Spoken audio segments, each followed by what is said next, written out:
कैसे हमें चार्ट के ऊपर support and resistance levels mark करनी चाहिए, मैं इस वीडियो में एक सिंपल तरीका बताऊंगा आपको कि लेवल्स आइडेंटिफाई करने का कौन सा इंपॉर्टेंट सपोर्ट है, कौन सा इंपॉर्टेंट रेजिस्टेंस एरिया है। और मैं बताऊंगा कि व्हाट इज द मिस्टेक जो 90% ट्रेडर्स करते हैं सपोर्ट और रेजिस्टेंस लाइंस ड्रॉ करने में, और हमें वो कैसे टैकल करना है, कैसे करेक्ट वे में सपोर्ट और रेजिस्टेंस ड्रॉ करना है, इस वीडियो में हम लोग सीखेंगे। तो पहले हम लोग देखेंगे सपोर्ट एंड रेजिस्टेंस एग्जैक्टली होता क्या है। तो अगर प्राइस ऊपर की तरफ जा रही है और एट अ पॉइंट हमें थोड़ा सा सेलिंग प्रेशर आता है और प्राइस नीचे की तरफ फिर से आने लगती है, तो ये जो पॉइंट होता है जहां से प्राइस नीचे की तरफ आना स्टार्ट हुआ है, that is our selling point और that is our resistance zone. तो इस एरिया को रेजिस्टेंस एरिया कहा जाता है जहां से प्राइस नीचे की तरफ आ रही है। सिमिलरली अगर यहाँ से प्राइस फिर से ऊपर जाने लगी तो ये जो लेवल है, ये जो बॉटम एरिया है, यहाँ पे बायर्स एक्टिव रहते हैं and this is called as a support area, क्योंकि इस लेवल पे बायर्स स्टॉक को सपोर्ट करते हैं और फिर से ऊपर ले जाते हैं। तो दिस इज बेसिकली, ये आपको ध्यान में रखना है। जो टॉप्स हैं, आपको जो टॉप्स दिख रहे हैं, these are called as resistance, और आपको जो बॉटम्स दिख रहे हैं बनते हुए, these are called your support areas, these are called your support area. तो अभी हम लोग देखेंगे कि हमें कैसे आइडेंटिफाई करना है कौन से इंपॉर्टेंट टॉप्स एंड बॉटम्स हैं, और हम लोग इवेंचुअली कैसे ट्रेड करेंगे वो ब्रेक होने के बाद। तो अभी हम स्टार्ट करेंगे लेवल्स मार्क करना। उसके पहले मैं एक इंपॉर्टेंट पॉइंट बता देता हूँ आपको, जो 90% ऑफ ट्रेडर्स फॉलो नहीं करते मार्केट में, and that is support and resistance एक लाइन नहीं होती। It is not only a line, support and resistance is always a area. यानी सपोर्ट एंड रेजिस्टेंस किसी एरिया के बीच में होता है, ना कि सिर्फ एक ही लेवल। तो आप जब लोग मार्क करेंगे सपोर्ट एंड रेजिस्टेंसेस, आपको हर वक्त एक एरिया मार्क करना है, ना कि सिर्फ एक लाइन मार्क करनी है, ये आपको ध्यान में रखना है। तो अभी हम लोग देखेंगे कि कैसे मार्क करना है हमको। तो पहले हमें क्या ऑब्जर्व करना है कि कौन से टॉप्स हैं और कौन से बॉटम्स हैं, वो हमें मार्क करना है। तो यहाँ पहले हम लोग स्टार्ट करेंगे इस एरिया से। तो यहाँ हम लोग क्लियरली देख सकते हैं कि हमने इस लेवल से नीचे की तरफ की मूवमेंट देखी है। तो यहाँ मैं क्लियरली बोल सकता हूँ कि ये एक रेजिस्टेंस एरिया है। यहाँ अगर फिर से प्राइस आती है तो हम लोग नीचे की तरफ की फिर से मूव देख सकते हैं। तो हम लोग क्विकली क्या करेंगे, हम लोग इस लेवल को मार्क करेंगे। तो जैसे कि मैं बता रहा हूँ आपको, जब आप लोग मार्क करेंगे तब आप लोग सिर्फ कैंडल का हाई मार्क नहीं करेंगे। What most of the traders do is, वो सिर्फ कैंडल जो रहती है उसका सिर्फ हाई मार्क करते हैं as a resistance. But for me the resistance is always, ये जो पूरा विक रहता है, विक का जो एरिया रहता है, that is the whole resistance area. तो ये पूरा रेजिस्टेंस एरिया है, दिस टिल दिस लेवल, ये पूरा एक रेजिस्टेंस एरिया है, ये आपको ध्यान में रखना है।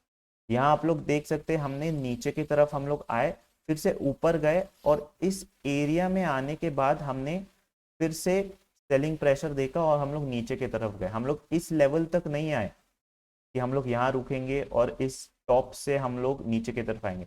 जब हम लोग इस रेजिस्टेंस जोन में आए तब हमने नीचे की तरफ की मूवमेंट देखी है। So that is the reason it is very important, हमें ध्यान में रखना है कि ऑलवेज एक जोन मार्क करना है हमें।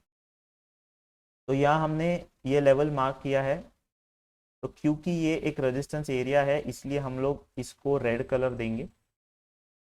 नीचे की तरफ यहाँ आप लोग देख सकते, ये जो कैंडल है, इस कैंडल से हम लोग ऊपर की तरफ गए हैं, क्लियरली मैं बता सकता हूँ। आप भी देख सकते हैं यहाँ से हमने ऊपर की तरफ मूव देखा है। तो क्लियरली ये क्या इंडिकेट करता है, जैसे कि हमने देखा था पहले, कि ये एक सपोर्ट एरिया है। तो ये जो पूरी विक है, इस विक को हम लोग मार्कआउट करेंगे। तो क्योंकि ये एक सपोर्ट एरिया है, नहीं मैं सेम कलर रखूंगा क्योंकि ये ब्रेक होने के बाद ये रेजिस्टेंस का काम करेगा। तो यहाँ आप लोग देख सकते हैं ये ब्रेक करने के बाद जब फिर से हम लोग ऊपर की तरफ गए, तो एग्जैक्टली इसी लेवल पे आने के बाद हमने नीचे की तरफ की मूवमेंट देखी है। तो दैट इज द रीजन मैं कहता हूँ हर वक्त कि ये जो हमारा रेजिस्टेंस एरिया रहता है या फिर सपोर्ट एरिया, वो हर वक्त इवॉल्व नहीं होता, वो आगे हम लोग कंटिन्यू कर सकते हैं। तो यहाँ क्लियरली आप लोग देख सकते हैं ये फिर से अभी एक रेजिस्टेंस बन गया, क्योंकि इस लेवल से हमने ऊपर की तरफ मूव देखा था, इसलिए this has become our support. ये लेवल हमारा सपोर्ट बन गया है, तो ये फिर से हम लोग मार्क करेंगे। कैसे मार्क करेंगे? ये जो आप लोग लो कैंडल देख रहे हैं जिसकी विक है, ये पूरी जो विक है ये आपका ये लेवल रहेगा। तो एग्जैक्टली आप लोग देख सकते हैं कि ये लेवल ब्रेक होने के बाद अगर आप लोग इस विक के यहाँ ट्रेड करने जाएंगे रीटेस्ट, तो आपका स्टॉप लॉस हिट हो जाएगा। रीजन बिहाइंड दैट इज क्योंकि ये जो रेजिस्टेंस एरिया था ये एक लाइन नहीं थी, ये एक पूरा जोन था। और आप लोग देख सकते हैं यहाँ हमने एग्जैक्टली इसी जोन को हम लोग क्रॉस नहीं कर पाए, हमें एक रेड कैंडल मिली और हमने नीचे की तरफ ट्रेड किया। तो ये बन गया हमारा रेजिस्टेंस एरिया। फिर से नीचे जाने के बाद हमने डायरेक्टली इस लेवल से हमने इस एरिया से हमने ऊपर की तरफ ट्रेड किया। तो यहाँ सपोर्ट था, आप लोग देख सकते हैं यहाँ फिर से ऊपर गए। आप लोग देख सकते हैं फिर से इस एरिया पे आने के बाद हमने थोड़ा सा रेजिस्टेंस देखा है। फिर से ऊपर जाने के बाद जो हमने लेवल मार्क किया था वहां से फिर से हमने सेलिंग प्रेशर देखा है। इसलिए आई सजेस्ट कि जो आप लोग रेजिस्टेंस या सपोर्ट जोन मार्क कर रहे हैं वो स्ट्रेच कीजिए अपने राइट हैंड कॉर्नर पे। जब प्राइस फिर से उधर आएगी तब आप लोग देख सकते हैं फिर से सेलिंग या बाइंग प्रेशर आता है। तो यहाँ हम लोग नीचे की तरफ गए, बट इस जोन को हमने मार्क किया था। एग्जैक्टली इसी जोन पे आने के बाद हमें ग्रीन कैंडल मिली, हमें इंडिकेशन मिला ऊपर जाने के लिए, और हमने एक अच्छी मूव देखी टू द अपसाइड। और यहाँ आप लोग देख सकते हैं ये सारे जो जोन्स थे वो सारे ब्रेक हुए। क्योंकि ये सारे जोन्स ब्रेक हुए हमने एक अच्छी मूव देखी नीचे के साइड। और यहाँ आप लोग देख सकते हैं एग्जैक्टली ये जो टॉप था, ये जो जोन था, ये ब्रेक करने के बाद एग्जैक्टली इसी जोन पे फिर से हमने एक रिटेस्ट लिया और हम लोग ऊपर की तरफ गए। तो ये जोन अगर आपने मार्क करके राइट हैंड कॉर्नर पे अगर आपने स्ट्रेच किया होता तो आपको फिर से ये एक अच्छी ट्रेड मिल जाती। बट अगर आपने सिर्फ ये लाइन मार्क की होती तो क्या होता आप लोग देख सकते हैं। यहाँ ये मैं 1 मिनट हाइड करता हूँ। तो यहाँ आप लोग देख सकते हैं, आप लोग यहाँ एक रिटेस्ट के लिए रुकेंगे, यहाँ आप लोग ट्रेड लेंगे और आपका स्टॉप लॉस यहाँ नीचे हिट हो जाएगा, क्योंकि आप लोग स्टॉप लॉस इस एरिया में रखेंगे जो एक्चुअली एरिया जो है वो पूरा एक सपोर्ट एरिया है। तो दैट इज द रीजन हमें जोन मार्क करना है, ना कि सिर्फ एक लाइन मार्क करनी है।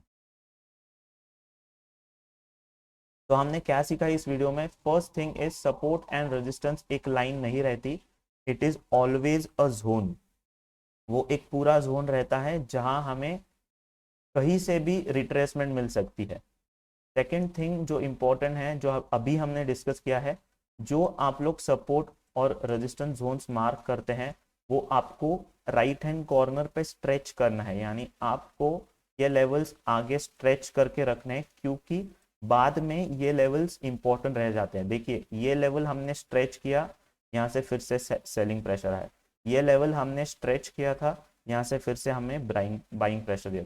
तो हमें यहाँ दो ट्रेड्स बहुत अच्छे से मिले, क्योंकि हमने ये लेवल्स फिर से स्ट्रेच किए हैं यहाँ तक। ये भी सिमिलर है, ये लेवल हमने स्ट्रेच किया था, दैट इज द रीजन ये ब्रेक करने के बाद हम लोग आइडेंटिफाई कर पाए, क्योंकि यहाँ हमें सपोर्ट जोन है, यहाँ हमें एक ट्रेड मिल सकती है। तो बेसिकली ये थे कि कैसे आप लोग सपोर्ट और रेजिस्टेंस परफेक्टली मार्कआउट कर सकते हैं। आई विल सजेस्ट कि आप स्टॉक्स पे मार्कआउट करके देखिए, निफ्टी बैंक निफ्टी पे ये 15 मिनट टाइम फ्रेम पे किया है, works on every time frame, 5 minute, 15 minute, 1 hour. आपको सिर्फ अच्छी तरीके से मार्कआउट करके रखना है सपोर्ट एंड रेजिस्टेंस एरियाज, और फिर देखिए आपकी ट्रेडिंग बहुत अच्छी तरीके से इंप्रूव हो जाएगी अगर आप लोग जोन्स मार्क करोगे, ना कि लाइंस। तो आई होप ये वीडियो आपको पसंद आया। अगर वीडियो पसंद आया होगा तो इस वीडियो को लाइक कीजिए, चैनल को सब्सक्राइब कीजिए। मैं ऐसे वीडियोस और लेके आता हूँ, डेली निफ्टी और बैंक निफ्टी के एनालिसिस भी पोस्ट करता हूँ। तो आई होप ये वीडियो आपको पसंद आया, and I will see you guys in the next video that I make. Thank you so much.